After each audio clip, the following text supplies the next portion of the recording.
tukolera tufune kye tulisa abaana baffe abo bonna abatubonyaabonya musolo gwaffe kuba tuwa omusolo ebintu bye tukula bye tujjako omusolo ne tukola ki tebabasasula lwaki tebatuleka naffe ne tubeezaawo obulamu bwaffe. Yeno Media 24/7 wetukuleetera amawulire ag'enjawulo agakuyamba okutegeera ebintu eby'enjawulo ebifa mu kitundu mw'osinziira ne mu ggwanga. Olunaku olwaleero tukuleetedde amawulire oluvannyuma lw'ekiragiro kya pulezidenti okusonyiwa abantu ba bulijjo abaali beesenza mu ntobazi abaagobebwa e Nabweru ne Lubigi bawanjagidde gavumenti ebaweeyo entandikwa okusobola okweddaabulula nga bagamba nti babbulooka babawabya ne bagula mu ntobazi. Kituufu pulezidenti yatusonyiwa naye twagala ssente tubeeko ne we tutandikira.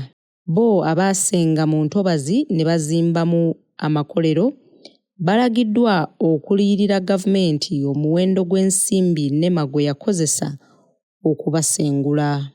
Tulabirira abaana baffe abaana babasanga ku nguudo babakwata bagala bagende baffe ate wonabba nga bakutwala mu kkomera ate wofuna kyokola ng'era bakujja olwaki batubonyaabonya.